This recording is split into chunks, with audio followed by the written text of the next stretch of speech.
Welcome back to Morning Joe. Joining us now, Republican Congresswoman Lynn Jenkins of Kansas. Congresswoman, good to see you this morning. Thanks for joining us. We want to ask you about health care in just a moment, but first you responded to President Trump's tweets yesterday about Joe and Mika, writing, quote, "This is not okay.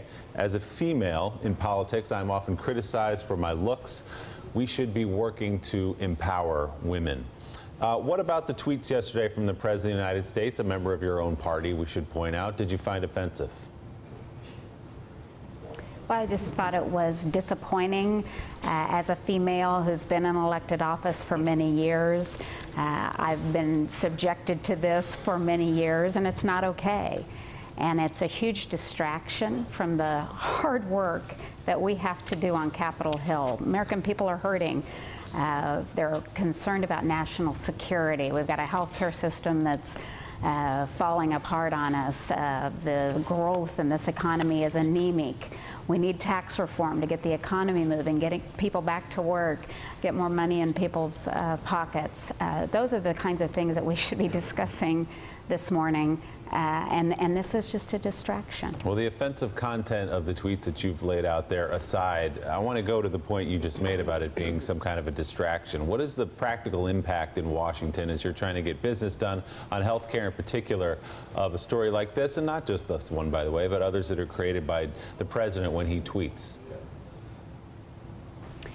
Well, again, the only discussions that were happening on Capitol Hill yesterday were about a tweet that happened in the early morning when we should have been sitting down at the table having bipartisan discussions on how the Senate can move forward on their health care plan, and how House Republicans, our committee in particular on House Ways and Means, can get a tax bill written out of committee into the House floor to move the nation forward.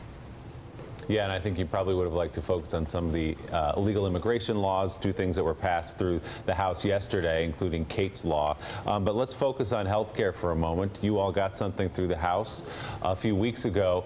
What do you think the prospects are in the Senate right now as you watch the process, as you watch Mitch McConnell try to pull together two very different pieces of the Republican Party, some saying it doesn't go far enough in repealing Obamacare, and some like senators in Ohio and West Virginia and other places who are worried that it doesn't do enough for people who are on Medicaid in their states. Do you think this thing gets through the Senate and kicks back over to you? I don't think we have a choice, quite honestly. The health system that's in place today is unraveling, and folks are fleeing the marketplace. And in a lot of places in the country, there isn't anyone left to cover the American people, or there's just one option. And so failure is not an option here. The Senate needs to come together and thread the needle, figure out where the common ground is, and move forward. I'm not suggesting the House bill was perfect. I think everyone understands the process. The House did its work, sent them a bill to begin the process. Now it's important that they sit down in a bipartisan manner, come up with their solution so we can get something to the president that gives some relief to the American people. And quickly, Congresswoman, you think it gets out of the Senate and comes back to you? Again, I don't think we have a choice. American people are hurting. It's up to us to get this done. All right, Congresswoman Lynn Jenkins of Kansas, thank you so much for being with us this morning. We appreciate it. Enjoy. Thanks for checking out MSNBC on YouTube, and make sure you subscribe to stay up to date on the day's biggest stories. And you can click on any of the videos around us to watch more from Morning Joe and MSNBC. Thanks so much for watching.